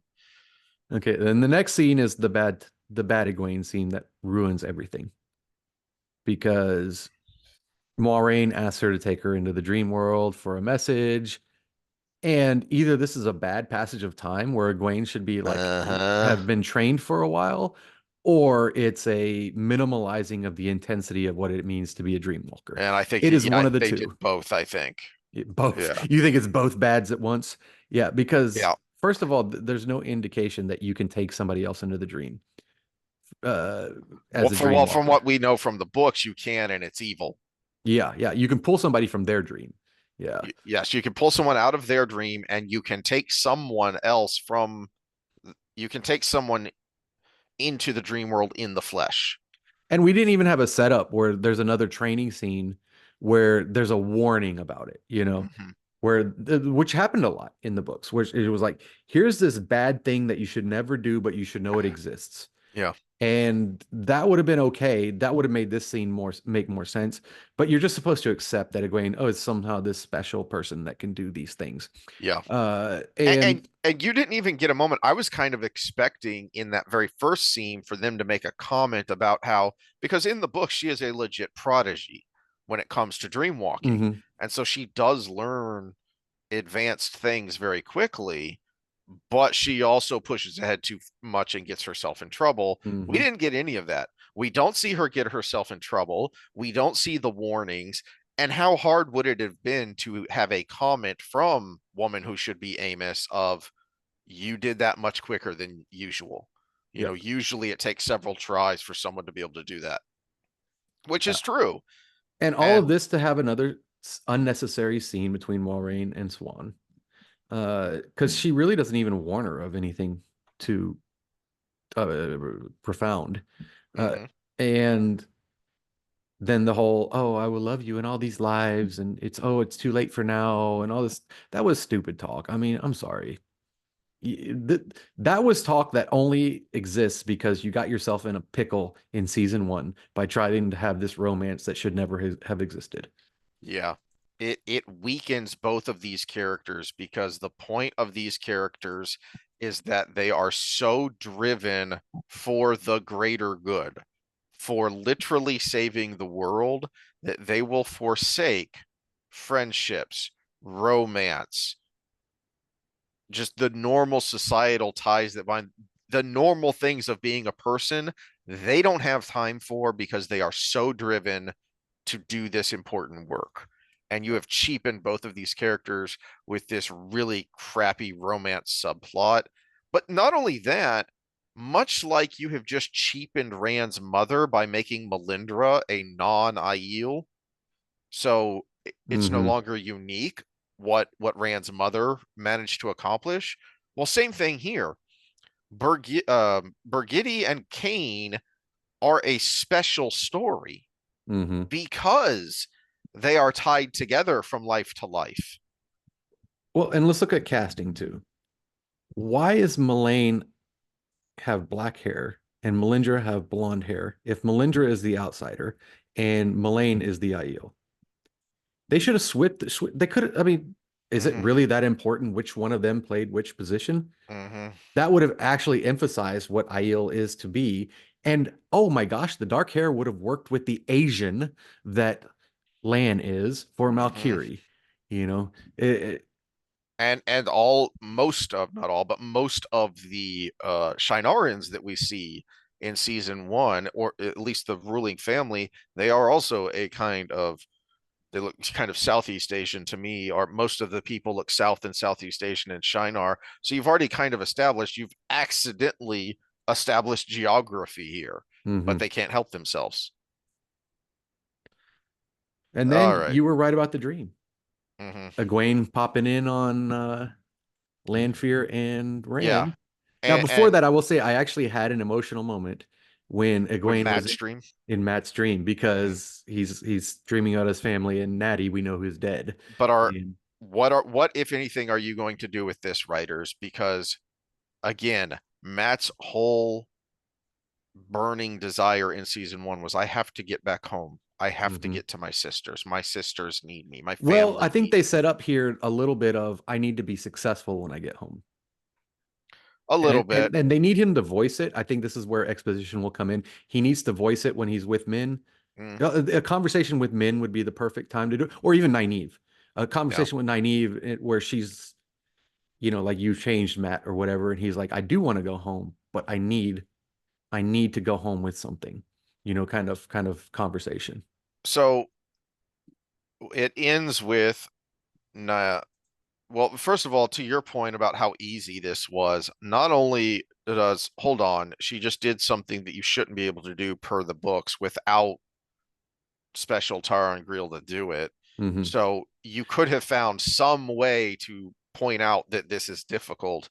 So not only do you do that, but then you have her bouncing from person's dream to person's dream with complete ease. So And this you've is already something developed a that, yeah, problem there. this is something with AI and CG that they could have done more like the books. They could have had her bounce to the constellation look like stars and find Yeah. someone's dream and peek in instead of just having her be in the dream where they can't see her. And that would have been a better representation and wouldn't have been too difficult from a budget standpoint to do. Yeah. Um, so the final scene didn't surprise me at all of that Land she goes into Rand's and Rand is just sitting there and then slowly a hand comes up and he's making out with Yeah, Lanfear and yeah, Lanfear she looks she's directly at giving a Egwene. blowy there. The that was actually good because oh my gosh, you made a scene do double duty of this scene is emotionally impactful because of what it does to Egwene emotionally, but then also, oh yeah, Lanfear is way better at this than you are because she can be in the dream and conscious of the dream. She knows exactly what's going on. I didn't like that all of a sudden then that automatically connected all the dots and Egwene realized that all this time it has been Lanfear torturing her in her dreams. Yeah. That was a bit of a jump to me. Um, the other problem I had with this is just connecting the previous scene with Lanfear and Rand and this scene here is if this Rand Lanfear nonsense was trying to say something about the duality of man, which was a big focus of RJ within Rand as a character, are these two separate things that are constantly pulling at us as people of the thing we want to do and the right thing to do. And Rand's relationship with Lanfear represents that a lot because Lanfear is the seductress. Lanfear is the temptress, not just in the kind of classical femme fatale way, but then also representing the shadow. And so that is one of the things pulling at Rand is this temptation to the darker side. But I don't think they have anything that impactful to say here. I think it's all just faux emotional garbage. Much like the scene that I hated so much in, I think it's the second to the last episode, where they're trying to decide, are we going to go with Moraine to the Eye of the World or not? And Mm. they all start fighting with each other, and it's completely contrived. And out of nowhere, they try and do this love triangle thing with Egwene and Perrin and Rand, and it's none of it makes sense. None of it flowed naturally from any point that they tried to make. It was all forced, and so it was all ugh. It was watching a bad high school play. Yeah, and to go back to that scene, the sad thing was it was to replace Perrin's internal emotions about the moment where he was thinking about killing Egwene. Uh-huh. Instead, it wasn't a love story. It was she's like my little sister, and I can save her by killing her. Hmm. And luckily they made it through. But holy crap, I was seriously But considering. holy crap, I was seriously considering that. So they tried to have that same emotional state, except as a love triangle, and it was like, no, that didn't work. That didn't Hmm. work at all. Because you read the stories, but you didn't understand them. Yeah, well, And because so you have no idea what it would be like to make that kind of decision. And I have a Rand, feeling RJ, as a soldier, probably went through something like mm, that. yeah, well, especially as a gunner, a door gunner, meant that he would have most likely been involved in search and rescue attempts. And sometimes you don't find them, or sometimes you find them and you can't get to them. Hmm. So I hadn't thought about that before, but he would be keenly aware of that. If Or not, as a yeah, door gunner, sometimes you have to shoot into your own troops to get to the the uh yeah, the enemy duck it, troops. Yeah. duck, and I cross my fingers I don't hit you, but there's Hmm. a lot of bad guys over there, and we're all gonna die if I don't shoot. Yeah. Or as they said in Full Metal Jacket, how do you shoot women and children? Easy. You don't lead them as much. Yikes. Yeah. Yes. Great movie, horrible stuff in it. Oh But yeah, that's why it was so great because it was raw. very raw. And these people don't know how to do that. They don't know how to No. have because there's supposed to be more there between Rand and Lairfear than just he's a young man and she's hot and willing to do whatever it was she was doing Well, down there before she popped this up is to why kiss I him. love the actress, is because she's more than hot. Yeah. She is, she, hopefully it's not a testament to her real person, but she is pushing the right buttons. I'm hoping this is great directing and writing for her, or that maybe she had She a, just gets it. yeah, Yeah. maybe she just gets it. But yeah, she is playing the part of, as we discussed in our borderline episode, of the seductress that is removing any competition to her relationship with a Mm, man. And I mean, she's doing it so well. yeah. We'll see where they go from where they ended it here. I'm curious what they do then in episode 6 with Egwene from Egwene's point of view. I don't trust that they have the ability to pull off something of a slow burn. I think she's just immediately going to blow up at Rand, and it's going to be okay. Which is funny because, yeah, like you said, this the fight of what happened in your dream. Dreams of you, your brother told me a story where he told his wife that, oh, this and this happened and I felt so bad in my dream and I told her no, and his wife said, are you kidding me? Dreams are the freebies. I was like, that's exactly right. The dreams are the freebies. Yeah, and I'm assuming there's going to be an immediate blow up, and I'm wondering if they're actually going to have Rand give the proper retort of, "What the heck? You're blaming me for something that happened in my dream?" Because I think Rand kind of knows there's something more happening here, but again, from his point of view, it is still just a dream. Yeah, well, no, from the conversation he had with Lanfear in that scene, it made me feel like he was conscious. So I think they're setting up that he's actually conscious in his dreams, Hmm. which like a lucid dreamer, maybe. Uh, it's not the dream world, but he is conscious of his dreams. Yeah. But yeah, in real life, I mean, you can lucid dream, and I've had lucid dreams where you're there's some point where you're just like, wait a minute, I think this is a dream, and then it continues on. But it's that's rare. That happens almost next to none, and Yeah. you usually just wake up and in hindsight go, oh wow, that was a dream, but it was really cool, or that was really And weird, or it was really scary, that or is part of the world of dreams, and it was actually even set up in this episode, the last I don't remember, where woman who should be Amos says that most people never enter the world of dreams or touch it only briefly and don't know that that's what it is, hmm. which was Jordan, I think, explaining, if you will, lucid dreaming. Is when you're lucid dreaming, you're actually in the world of dreams and you don't really realize what it is.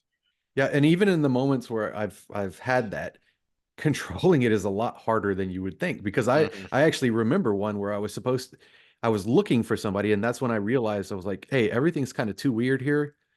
Oh, I'm actually dreaming in the dream. And I was like, oh, I'm looking for this person. Why can't I just find them?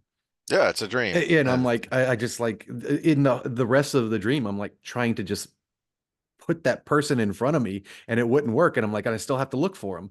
And then I woke up going, okay, I was completely in control of myself the whole time. And I knew what was going on. And it's almost seamless from there to here, other than the environment around me. And I still couldn't make it do what I wanted it to Mhm. do. But Yeah. All right. Well, we have been rambling for a couple hours now yeah, about this I've got a nonsense. possible spoiler that makes me sad. Oh no. So a story came across my thing, and my phone listens to us, so it gives me Wheel of Time series stories all the time from Google. And the actor for Gawain apparently hadn't read the books before he auditioned for the part, and he didn't know who he was auditioning for because they gave him fake names for Gawain and Galad, Uh, and so he couldn't even Google like who he was auditioning for because there were fake names. And when he found out he was Gawain after he got the part, he looked it up and he was surprised at all the fan hate for Gawain. And so he was talking in the interview about that. And it was kind of a funny interview because he was like, "Oh, well, I've got the challenge of playing somebody that everybody hates and I'm actually supposed to be kind of likable and all these things. So I accept the challenge." But he made one statement in there that I think he wasn't supposed to make. And it was a spoiler. And if they have everything pre-written all the way till the end, then it is a spoiler. If they don't, then he's just speculating. But he says, from this young boy to leading the last battle.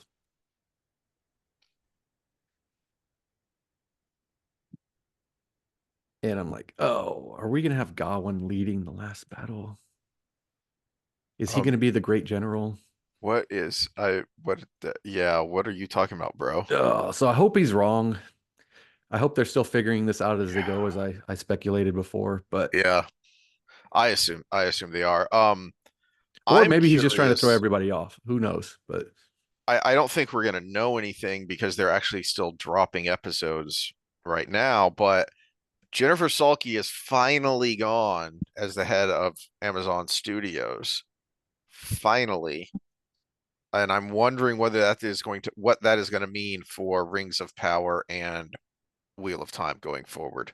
which Are I they just actually going to think drop it, or are they going to seriously try and retool it? I wonder because if it's just a director thing or if it's a message thing.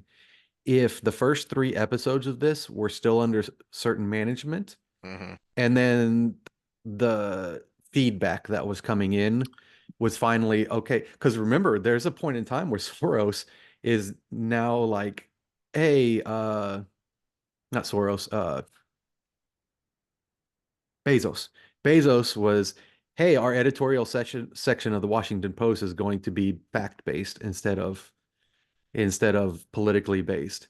And I wonder if Bezos at some point to Prime Studios was, hey, all these things we've been doing for the message, it didn't work. The whole country's gone a different direction. We need to make money. We can't just keep throwing Amazon Prime money into Amazon Studios. Start making good stuff. And I wonder if that cutoff point was right there. They had already filmed some, and then they had to kind of configure stuff. Because remember, it took a long time between season 2 and 3 compared to season 1 and 2. Yeah. I wonder if there was a shakeup in there where they're like, okay, we need to refilm some stuff, we need to re-edit some stuff, we need to do Well, some new part of CGI. I'm trying to remember when the actor strike was or the writer strike was, but the strikes happened at some point there The and they had strike to was stop before working. season 2 came out, Okay. but I'm sure they had already that filmed. So yeah. Okay. Well, who knows? Uh, I'll look around to see if I can find news. I had seen, but I hadn't had time to watch a video talking about Amazon doing damage control over the Wheel of Time, but I hadn't looked into it yet. So we'll see. We'll see where they go from here. But I'm curious Well, I about think I how they're think going to actually end this season. I think Amazon is trying to learn from the Disney debacle. because you've seen the ratings for Snow White. Yulia. Yes, it's horrible. And I actually have little, soccer mommies that are apolitical that are coming in and being like, what the hell was that? I took my kids to see. So it's not just a Mhm. right-wing rating thing. It's actually mommies that are like, what did I just watch? Mhm. And what I know running a small business in a suburban town is you want a bad review, you piss off the soccer moms. That's Mhm. that's how you get a bad review. Yup. Yep. All right. Well, we will see y'all next time talking about who the heck knows what.